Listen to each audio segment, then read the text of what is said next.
Hey guys, DJ Jber here. Welcome to Morba Chats. Today, we talk about age groups and the difference in the community. We have very special guests, Francine and Angie, as well as our regular panelist, Mike, as well as Anai, and myself, talking to you guys. Hope you guys like it.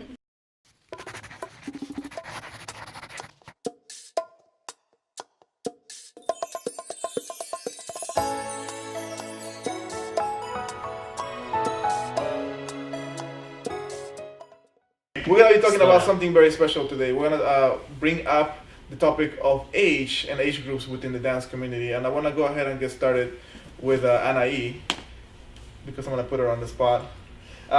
First of all, how long have you been dancing in the community, and what different age groups have you experienced? I started dancing about 6 years ago now. Started off pretty young. I was 18. I started in college. So at that time, I feel like in the community, there was a lot more energy because everybody around me was around my age. As I got older, it's calmed down a little bit. Yeah, I was more started older people when I started, and now it's kind of changed. I got everywhere. Okay, so. Francine, what's your favorite age group to be around when you go dancing? Oh, well, I don't have a favorite age group. I definitely learned a lot from older individuals, and I actually, when I was at a certain venue, I actually learned a lot from the Michael Papa, actually. All right, there we go.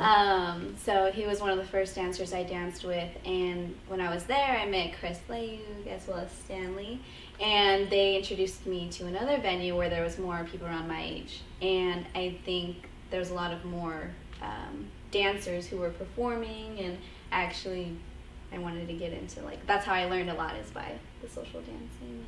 If you were to choose one specifically that you enjoyed yourself a little bit more, can you do that, or do you say it's even everywhere around? I would say just depending. A lot of, for example, it's hard to say because there's performer, for example, you're a little older and you know a lot of moves, and then Mike is younger and he knows. I'm mature. I'm pretty mature. She just said I'm old. Just no, a little older, so you know. And I feel like it's just depending. Like, you guys have different moves, so. Okay.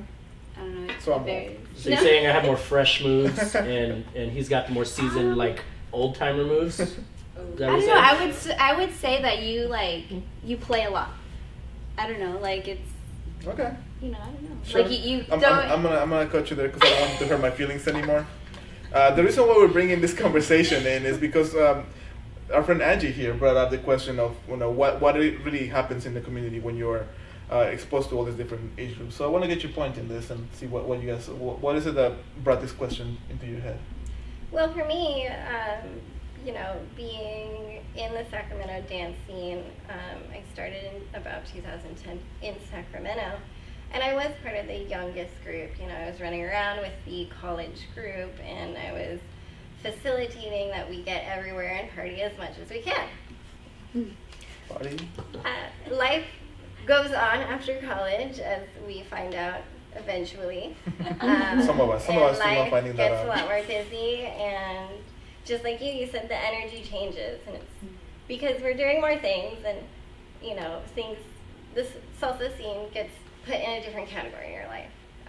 It's an intensive scene, and you're up till 4 a.m., and that's kind of just how it goes. Doesn't work well with a work schedule. No, it does not. Yes, I agree. So it changes, and coming back to the scene, when I have the time, I see new faces, and I don't know who these people are, and they might know who I am, or they might not, but I don't know, how they perceive that, and if that changes who asks me to dance, or who I ask to dance, or if I ask anybody to dance. And so you say you feel out of place a little bit? Sometimes, especially if I've been gone for a while and then I come back. There's always the main crew that I'll know forever as long as you guys are here, but it's an always changing community, and new people are here all the time. And if you all have your little cliques of your besties, but there's way more people than that. Yeah, and I definitely see that. And obviously, I've been in the community for a long time, and I'm always in the groups, and I haven't been really taking that long of breaks. So the way that like I see it from other people that like you take long breaks, and when they come back, they just come and ask me like, who are all these new people? Where do they come from? They just dance, and the community is always growing and it's always changing. And they found out we were fun. Exactly. And Anai, you've experienced that. You obviously you're taking a few long breaks in between. I do see new faces now, but I'm actually making more of an effort to come out more, especially that I graduated. There's more time, so these new faces, I'm actually getting the time and to meet them and get to know them and not be the new girl every time I come out. Mm-hmm. But obviously some are very young. I'm 25, that's still pretty young. But some of these people or new dancers are 19, 20, yeah, they're young, so they have a lot of energy. Like we mentioned earlier, some have the habit of going after the club to go get a burrito or donuts. I'm like, it's a weekday. I have work at 8:30. This does not work with me. Maybe when I was 18, 19, I can probably pull it off, but not as an adult. So let's segue to that. Mike, how do you pull that off? Because you have the full-time job, the full-time grown-up experience. Like morning job. Morning, 8 o'clock in the morning. Yeah. A lot of caffeine. You know, I feel like I won't be able to do this that much longer. So I'm just trying to do it while I can. And you know, those of you who haven't seen me within the last year, lost a lot of weight.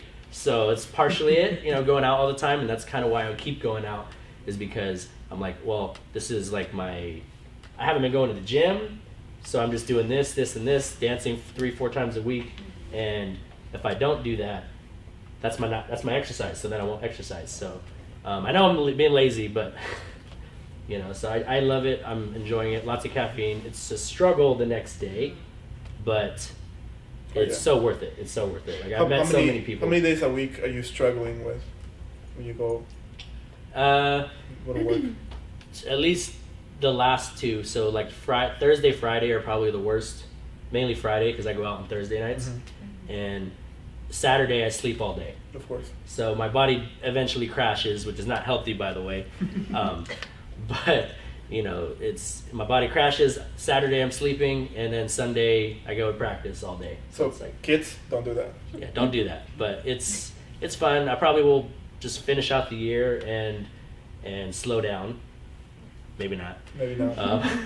So that's the plan. But it's fun. I like it. So I have a question for all you guys, and this is kind of my perspective of where I am. I'm 30 years old. I'm gonna say that right out. You know, I'm an old man. Yeah, thank you. And the biggest thing is that I've been refusing to grow up, to change into the whole, you know, I have to settle down and actually focus on my job and all this stuff. I still go out dancing most nights. I mean, I'm actually working there, so it's a little different. But I only sleep like 4 hours a night. What is you guys' perspective on when is too much and when is there a point to stop and maybe taking it back? Let's start with Angie. Well, I have definitely had a lot of insomniac dancing, is what I'll say. It's, you know, I'm stressed out and I go out and I dance as much as I can, as often as I can, and I'll do that for a chunk of time. And I'll break down eventually, just like you. You haven't yet, but you might. And, you know, you get in that mode of, okay, I'm going to go to bed, it's 4 a.m., I can't sleep because it's 4 a.m., and I have to wake up in 4 hours. It affects you eventually.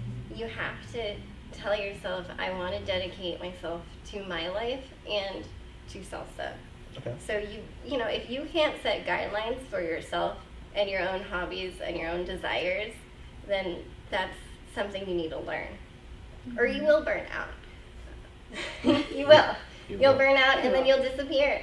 And that's what I've done, is I've disappeared for 6 months because I get busy with life and I haven't managed a way to put salsa in my life consecutively, so that it can always be there. It's either like all or nothing, and it's so not healthy. We missed you, Angie. Come back to us. So that's what I feel, you know, like I have this cycle. I have a cycle of, yes, I can dedicate to salsa, and then no, I can't. Dance is just hugely important to me. It's been a part of my life for several years. Yeah. And, you know, like I can see myself becoming one of those elderly dancers that goes out every night and just goes to all these clubs and gets to be the creepy guy with all the girls. Hopefully not. You never know, but I'm sure somebody will perceive it that way. Who knows? It's one of those things that I like to do all the time. It's just. And with you, it's something that you've incorporated it in your life a lot different than what I have, right? You work with it. Mm. It is part of your life in a different way. Well, for me, it really is my time to play and escape. And that's legit all it is. It is my escape time from the world. But like, you have trained and you DJ and you have studio time and. So you think that because of the fact that we have the training or the different life involvement, that makes a difference? I think it does, or at least it gives you a way to, tell yourself that you can still go out and dance. Mm. Because you have to keep up and up with the community, and you have to know all of these people, and you need to market, and you need to be He's also getting paid to play for a little bit, too. Exactly. It's a little easier to go out when you get paid to play. You're not always in the DJ booth. Yeah, that's true. I don't dance as much as I used to. No. Mike, you're in the community as much as I am, and you are involved in the dance team, and you'll eventually end up teaching professionally, probably. In the future, you're going to be the same way that I am, and you're going to continue dancing, or do you see yourself settling down?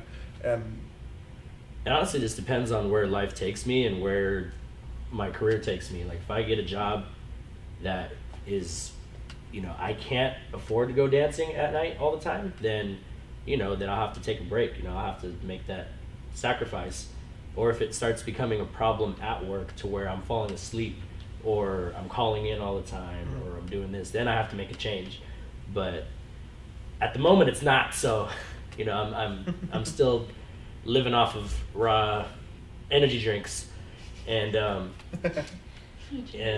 so right now it's okay, but eventually I'll probably have to tone it down and I won't be able to do that. I think work is going to eventually take priority, work and family, and if I eventually settle down with someone, that'll obviously probably take me away a little bit. But I don't want to leave completely if that happens. I know people who've done that, and I don't want to do that. Yeah. It's not bad. It happens, but it happens. I've seen a lot of people that, like, as they get older, they get their families or they focus on their career or their studies, and they end up taking breaks from the dance community. Somebody that's taking a long break, it's Francine here, because she's been focusing on school lately. Yes. No, I agree, though, like how you said, to not completely disappear. Mm-hmm. I mean, when I was 18, 19, I was consistent every single day, finding a venue. I was hitting all the festivals. I was just everywhere because it's so fun. It really is, and you're meeting all these people, and it's just really great DJs, instructors. It's really, it's really awesome, because these people are great people.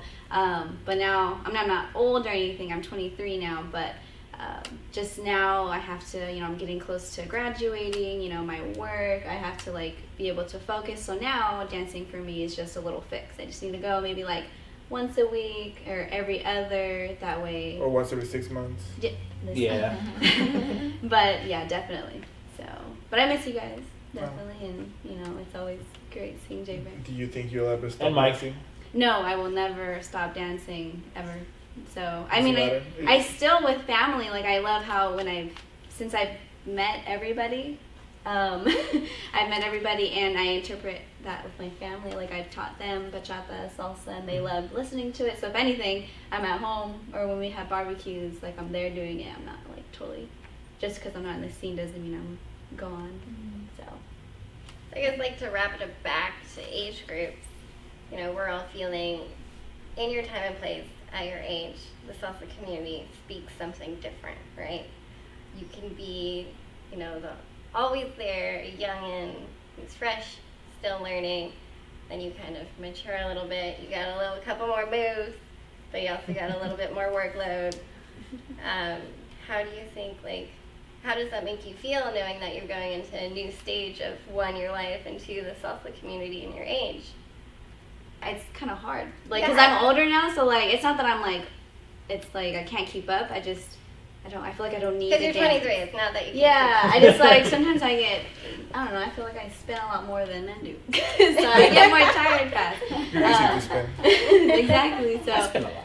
Definitely. Oh yeah, He yeah. does. But it's just I don't know. It's tiring now to where I actually sometimes want to sit down and more observe than rather And plus, I think I've met a lot of people to where now I feel comfortable. That was one of my goals, was to have the dance be really like flow. Mm-hmm. Let's hear from Anai again about the same question, same topic. I know that I for sure will not be at the point where you are, Juan. Luckily you've been able to incorporate it and get some, financial side from it, and you're still around the community as much as you are. I don't know how you do it, but that's awesome. While as you have prioritized it, you have given it some more value to it and more meaning. While for like Angie, like she mentioned, it's more like an outlet to like go have fun. Like it's the same way for me, unless maybe there is something to it that would help me out in the long run in my life. But no, it's just an outlet. It's a way to express. It's a way to have fun. So what I've realized is the only way that you can go about it is understanding your limits, understanding your priorities, and kind of have a good balance between both. And that's what I've been doing. Like I cannot go out on Thursdays anymore as much as I used to. I can go out every now and then because I do work on Fridays. Or go to maybe San Francisco and come back at 6 a.m. I did that once. I almost died at work. So see, just testing it out after graduating, you just have to balance it out. You just have to really know what can you do, what can you not. But also, if it is truly a passion, if it's something you really love, like it's something I really, really love, you will find the time for it. And even if you end up being with someone later, it could be that they enjoy it or they would enjoy it for you. It's situation as well, where you end up. You will find a way if you really don't want to let it go. So like for me, I see myself really soon, like probably getting more into it, more into dance, because I'm really trying to compete this year for my first. I've never really competed, and in order to do that, you got to put a whole lot of time in that. So it's like I've been talking to a few people who have been trying to push me to compete and try to get into that. So I really want to make that a priority this year, and I want to go somewhere. So that'll help me lose weight. That'll help me, get out there again and push for something. So, eventually I also want to teach. So I'm hoping in the next 5 to 10 years, hopefully not that long, but I will be eventually teaching and getting out there and, just starting something. So hopefully I do end up getting more into it, and I'm actually really excited for that. So we shall see. Fingers crossed. Cool. So I guess closing thought is, it doesn't matter whether you started dancing young or old, doesn't matter how long you've been dancing, or whether you want to end up with a career of dance. Just do you. Have fun. Enjoy yourselves while you can. If you push yourself and do it all the time like I do, hopefully, that's okay. Do you, boo-boo. Exactly. Grow up when you need to. Grow up when you need to. Or don't grow up at all. That's okay too. I'm pushing for that. Never grow up. Whatever makes you happy. Just be happy. No, it's a great experience. Dance is definitely. It's beautiful how you can communicate with somebody without speaking. So I think that's really awesome. Yeah.